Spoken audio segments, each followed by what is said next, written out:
ഹരിതചട്ടം പാലിച്ച് നിയമസഭാ തെരഞ്ഞെടുപ്പ് നടത്തുമെന്ന് മുഖ്യ തെരഞ്ഞെടുപ്പ് ഓഫീസർ ടിക്കാറാം മീണ. മാതൃകാ പെരുമാറ്റച്ചട്ടം നിലവിൽ വന്നത് രേഖാമൂലം സർക്കാരിനെ അറിയിച്ചിട്ടുണ്ട്. ബോർഡുകളും ഫ്ലക്സുകളും മാറ്റാൻ നിർദ്ദേശം നൽകിയിട്ടുണ്ട്. രാവിലെ 7 മണി മുതൽ വൈകുന്നേരം 7 മണി വരെ വോട്ടെടുപ്പുണ്ടാകുമെന്നും ടിക്കാറാം മീണ പറഞ്ഞു. എല്ലാ ഊഹാപോഹങ്ങൾക്കും വിരാമമായിട്ടുണ്ട്. ഇന്നലെ ബഹുമാനപ്പെട്ട ഇലക്ഷൻ കമ്മീഷൻ തെരഞ്ഞെടുപ്പ് തീയതികൾ പ്രഖ്യാപിക്കുകയുണ്ടായി. ഇന്നലെ വൈകിട്ട് മുതൽ മാതൃകാ പെരുമാറ്റച്ചട്ടം നിലവിൽ വന്നിട്ടുണ്ട്. അതിന്റെ വിവരം രേഖാമൂലം ഗവൺമെന്റ് ഓഫ് കേരളയ്ക്കും ബഹുമാനപ്പെട്ട ചീഫ് മിനിസ്റ്റർക്കും മന്ത്രിമാർക്കും ചീഫ് സെക്രട്ടറിക്കും എല്ലാ സെക്രട്ടറിമാർക്കും ഇന്നലെ തന്നെ അറിയിച്ചിട്ടുണ്ട്.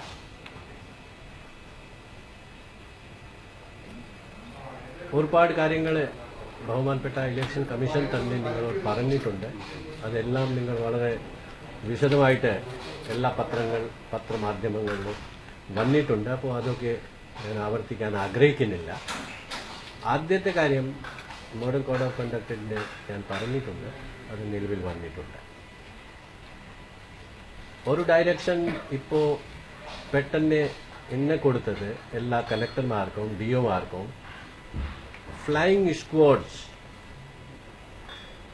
പെട്ടെന്ന് രൂപീകരിച്ചുകൊണ്ട് കോൺസ്റ്റിറ്റ്യൂട്ട് ചെയ്തുകൊണ്ട് ഇല്ലീഗലായിട്ടുള്ള hoardings, banners, stickers, flex boards എല്ലാം വിതിൻ എ വീക്ക് നീക്കം ചെയ്ത് ഒരു റിപ്പോർട്ട് അയക്കണം. ഹരിത കേരള ചട്ടം, അതായത് ഗ്രീൻ പ്രോട്ടോകോൾ പാലിച്ചുകൊണ്ട് ഈ തെരഞ്ഞെടുപ്പ് നമുക്ക് പൂർത്തീകരിക്കേണ്ടതാണ്. ഗ്രീൻ ട്രിബ്യൂണലിന്റെയും ബഹുമാനപ്പെട്ട ഹൈക്കോടതിന്റെയും ഇലക്ഷൻ കമ്മീഷന്റെയും വ്യക്തമായ നിർദ്ദേശം ഇതിനെ സംബന്ധിച്ച് നിലവിൽ ഉണ്ട്. അത് നടപ്പിലാക്കാൻ വേണ്ടി ഈ ഫ്ലൈയിങ് സ്ക്വാഡ്സ് എല്ലാ ഭാഗത്ത് പോയി എവിടെയൊക്കെ ഈ illegal unauthorised flex boards, banners, posters ഉണ്ടെങ്കിൽ അത് നീക്കം ചെയ്യണം. ഡിജിപിയോട് മതിയായ സുരക്ഷ ഈ ഫ്ലൈയിങ് സ്ക്വാഡ്സിന് കൊടുക്കാൻ നിർദ്ദേശം കൊടുത്തിട്ടുണ്ട്. അതാണ് ആദ്യത്തെ തീരുമാനം. തീയതികളുടെ കാര്യത്തിൽ നിങ്ങൾ എല്ലാവരും നേരത്തെ തന്നെ പത്രങ്ങളിൽ ഇത് വന്നിട്ടുണ്ട്. 12-ാം തീയതി മാർച്ച് നോട്ടിഫിക്കേഷൻ വരും. കേരളത്തെ സംബന്ധിച്ച് on 12th March. Last date of making nominations 19-ാം തീയതി ഫ്രൈഡേ. നാമനിർദ്ദേശ പത്രിക കൊടുക്കാനുള്ള ദിവസമാണ് ഇത്. Last date 19th March. സൂക്ഷ്മ പരിശോധന സ്ക്രൂട്ടനി 20-ാം തീയതി നെക്സ്റ്റ് ഡേ സാറ്റർഡേ. പിൻവലിക്കാനുള്ള അന്തിമ തീയതി, നാമനിർദ്ദേശ പത്രിക പിൻവലിക്കാനുള്ള അന്തിമ തീയതി 22 അതായത് Monday. Date of poll April 6-ാം തീയതി ഏപ്രിലിലായിരിക്കും പോളിംഗ്. കൗണ്ടിംഗ് മെയ് 2-ാം തീയതി.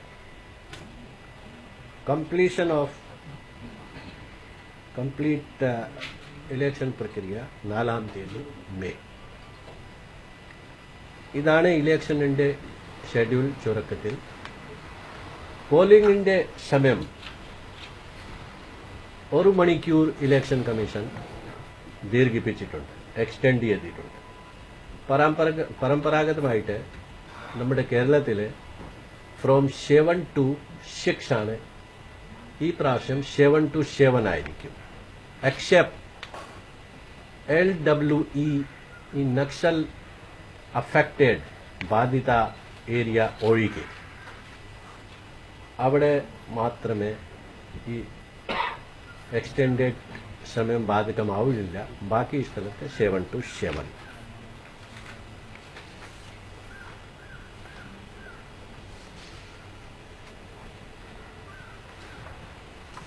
നമ്മുടെ ഈ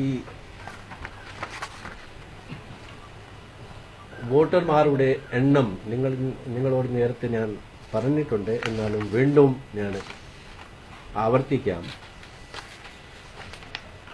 2,67,31,509 ഇതാണ് ടോട്ടൽ ഇലക്ടേഴ്സ് നമ്മുടെ സംസ്ഥാനത്തിൽ as per the final publication of electoral roll on 20 ജനുവരി. ഇതിന് ശേഷം കിട്ടിയ അപേക്ഷകൾ ഏകദേശം 4-5 ലക്ഷം അപേക്ഷകൾ കിട്ടിയിട്ടുണ്ട്. അതിന്റെ പരിശോധന കൂടി നടന്നു വരികയാണ്. അപ്പോൾ അത് കൂടി ഉൾപ്പെടുത്തി ഒരു സപ്ലിമെന്ററി ലിസ്റ്റ് വരും. As per the rule, every eligible voter has a right to file the enrollment application till the last 10 days before the withdrawal of nomination. Withdrawal nomination ചെയ്യുന്നത് 10 ദിവസം മുൻപ് വരെ അപേക്ഷ നൽകാം. മെയിൽ ഫീമെയിലിന്റെ ഈ ഡിവിഷൻ കൂടി ഞാൻ പറയാം. 1,29,52,025 male voters, 1,37,79,263 female voters. വനിതകൾ. തേർഡ് ജെൻഡർ മൂന്നാം ലിംഗക്കാരായിട്ടുള്ള സഹോദരന്മാരുടെ എണ്ണം 221. ഓവർസീസ് ഇലക്ടേഴ്സ് പ്രവാസി കേരളീയരുടെ വോട്ടർമാരുടെ എണ്ണം 90,709. 80+ വയസ്സ് തികഞ്ഞ വോട്ടർമാരുടെ എണ്ണം 6,21,401. 6,21,401. PWD അതായത് ഭിന്നശേഷിക്കാരായിട്ടുള്ള വോട്ടർമാരുടെ എണ്ണം ഈ ഫൈനൽ വോട്ടർ ലിസ്റ്റിലെ ഫ്ലാഗ് ചെയ്ത ആൾക്കാരാണ്. ഇത് 1,33,000. പക്ഷേ ഇലക്ഷൻ കമ്മീഷന്റെ നിർദ്ദേശം വന്നു, ഇത് മാത്രം പോരാ, സോഷ്യൽ ഡിപ്പാർട്ട്മെന്റിന്റെ ഒരു ലിസ്റ്റ് ഉണ്ട്. അതനുസരിച്ച് കൂടുതലാണ് നമ്മുടെ സംസ്ഥാനത്തിൽ ഈ ഭിന്നശേഷിക്കാരായിട്ടുള്ള ആൾക്കാർ. അത് മാർക്ക് ചെയ്യാൻ കൂടുതൽ കണ്ടുപിടിക്കാൻ വേണ്ടി ഇപ്പോൾ എല്ലാ ജില്ലകളിലെ സ്പെഷ്യൽ ക്യാമ്പ്സ് നടന്നു വരികയാണ്. ഒരു സംയുക്തമായിട്ട് സോഷ്യൽ വെൽഫെയർ ഡിപ്പാർട്ട്മെന്റും ഹെൽത്ത് ഡിപ്പാർട്ട്മെന്റും കളക്ടർമാരുടെ നേതൃത്വത്തിൽ ഇവരെ ഐഡന്റിഫൈ ചെയ്ത് ലിസ്റ്റ് തയ്യാറാക്കി വരികയാണ്. അതനുസരിച്ച് ഇതുവരെ ഏകദേശം 2 ലക്ഷം ആയിട്ടുണ്ട് ഈ സംഖ്യ. More than 2 lakhs. This number may increase because this is going on still to identify the PWDs. As far as the polling stations are concerned, you know that this time Election Commission ഒരു മാനദണ്ഡം നിശ്ചയിച്ചിട്ടുണ്ട്. 1000 പേർക്ക് മാത്രമേ ഒരു polling സ്റ്റേഷനിൽ vote ചെയ്യാൻ സാധിക്കുകയുള്ളൂ. അപ്പോൾ നമ്മുടെ സംസ്ഥാനത്തിൽ 1000 കവിഞ്ഞ മോർ ദാൻ 1000 വോട്ടേഴ്സ് ഉള്ള പോളിംഗ് സ്റ്റേഷൻസ് ഏകദേശം 15,730 ആണ്.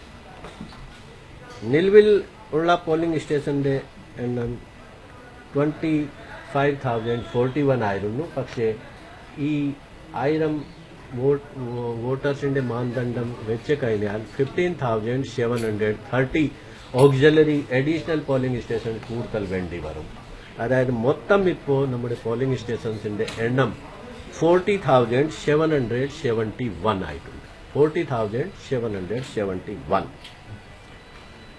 ഈ പോളിംഗ് സ്റ്റേഷൻസിലെ 3 കാറ്റഗറിയിലുള്ള ഈ പോളിംഗ് സ്റ്റേഷൻസ് കൂടി ഞങ്ങൾ ഇപ്പോൾ ഐഡന്റിഫൈ ചെയ്തിട്ടുണ്ട്. അതായത് ക്രിട്ടിക്കൽ ലൊക്കേഷൻസ് 549 ലൊക്കേഷൻസ്. അതായത് ലൊക്കേഷനിൽ ചിലപ്പോൾ രണ്ട് മൂന്ന് പോളിംഗ് ബൂത്തും കാണും. ഇത് ലൊക്കേഷനാണ് ഞാൻ പറഞ്ഞത്. You have to differentiate between the polling booth and the location. Location may be having 3-4 polling booths. So these are locations which I am saying. 549 locations are critical locations. Vulnerable locations are 433. And Naxal affected 298. അപ്പോൾ total ഈ കാറ്റഗറിയിൽ വരുന്ന 1280 ഈ polling booths ആണ് പ്രശ്നബാധിത ബൂത്തുകൾ. ഇപ്പോൾ ഒരു ലിസ്റ്റ് അനുസരിച്ച് നമ്മൾ തയ്യാറാക്കിയത് 1280.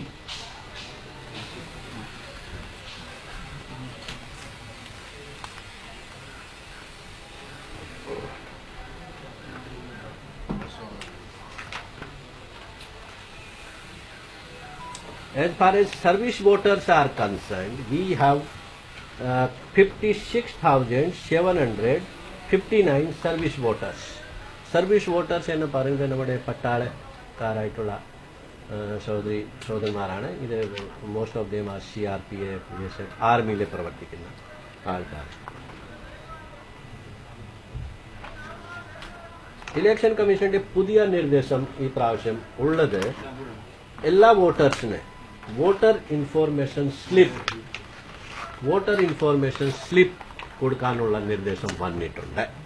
നേരത്തെ ഫോട്ടോ വോട്ടർ സ്ലിപ്പ് ആയിരുന്നു. ഇപ്പോൾ ഫോട്ടോ വോട്ടർ സ്ലിപ്പ് ആയിരിക്കുന്നില്ല, ഫോട്ടോ പാടില്ല.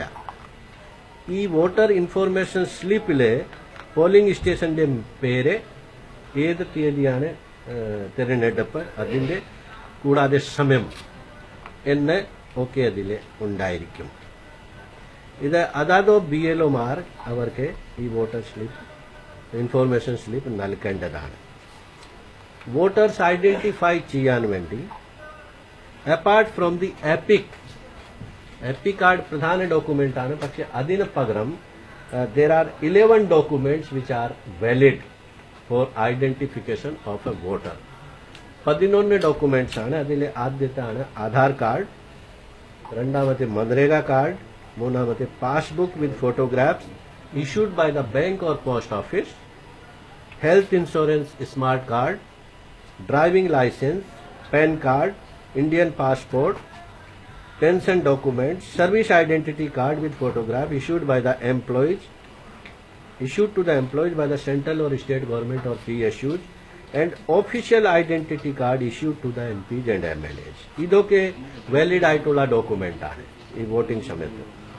നമ്മുടെ ഈ persons with disabilities, particularly blind ആയിട്ടുള്ള വോട്ടേഴ്സിന് വേണ്ടി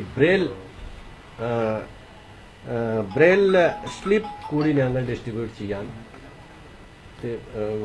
തീരുമാനിച്ചിട്ടുണ്ട്. എല്ലാ പോളിംഗ് സ്റ്റേഷനിലും ഒരു ഡമ്മി ബാലറ്റ് ബ്രെയിൽ അടിച്ച് അവിടെ ഉണ്ടായിരിക്കും. ഈ braille dummy ballot sheet presiding ഓഫീസറിന്റെ മേശപ്പുറത്ത് ആയിരിക്കും. So whenever a blind person comes for voting, he has to do a trial to know where the particular candidate is there on the postal ballot before he goes to the compartment. അത് സഹായിക്കാൻ വേണ്ടിയാണ്. അപ്പോൾ നമ്മൾ ഏകദേശം 45,000 Braille dummy sheets print ചെയ്യാൻ disability കമ്മീഷന്റെ order കൊടുത്തിട്ടുണ്ട്. 5% we are keeping in reserve. എല്ലാ വോട്ടേഴ്സിനും ഒരു വോട്ടർ ഗൈഡ് ഈ പ്രാവശ്യം തരാൻ തീരുമാനിച്ചിട്ടുണ്ട് ഇലക്ഷൻ കമ്മീഷൻ. അത് ഇംഗ്ലീഷ് ഓർ മലയാളത്തിലായിരിക്കും. ഇതില് വോട്ടർ ഗൈഡ് ബ്രോഷർ കൂടിയായിരിക്കും. അപ്പോ ഇതിലെ എല്ലാ dos and don'ts for the voters, കാരണം കോവിഡിന്റെ സാഹചര്യം ആയതുകൊണ്ട് ഇതിലെ എല്ലാം പാലിക്കേണ്ടതാണ്. നിങ്ങളുടെ അറിവിലേക്ക് ഒരു കാര്യം ഞാൻ പറയാൻ ആഗ്രഹിക്കും. ഞങ്ങളൊരു ഡിസൈൻ ഉണ്ടാക്കിയിട്ടുണ്ട്. ഇലക്ഷൻ കമ്മീഷൻ വന്ന സമയത്ത് തന്നെ ഇത് ഞങ്ങൾ പബ്ലിഷ് ചെയ്തിട്ടുണ്ട്. ഇതിൽ പ്രധാനപ്പെട്ട ഗൈഡ് ലൈൻസ് ഞങ്ങൾ ഇത് വെച്ചിട്ടുണ്ട്. All the major steps and പാലിക്കുന്ന പ്രീകോഷൻസ് ഇതിൽ പറഞ്ഞിട്ടുണ്ട്. അത് എല്ലാവർക്കും ഡിസ്ട്രിബ്യൂട്ട് ചെയ്യാൻ പോവുകയാണ്. You can also take it you want. Nomination process, online nomination കൊടുക്കാനുള്ള സൗകര്യം ഈ പ്രാവശ്യം വന്നിട്ടുണ്ട്. ഓൺലൈൻ നാമനിർദ്ദേശക പത്രിക ഓൺലൈൻ കൂടി തരാൻ പറ്റും. പക്ഷേ ഇത് ഡൗൺലോഡ് ചെയ്തിട്ട് hard copy has to be produced before the returning officer. Then affidavit also can be filed online by the candidates and take a print out, and after it is authorized by the notarization notary, it has to be produced before the returning officer. Then security deposit also, it can be done online also. We have tied up with the state government finance department or payment gateway. So they have a freedom, and they have a freedom to do as they were doing earlier. Treasury le tanne deposit cheyan pettum. പിന്നെ ഈ നാമനിർദ്ദേശ പത്രിക കൊടുക്കാൻ നൽകാൻ പോകുമ്പോൾ 2 പേര് മാത്രമേ ഒരു കാൻഡിഡേറ്റിന്റെ കൂടെ പാടുള്ളൂ. അതായത് candidate plus 2 persons, only 3 persons will be allowed.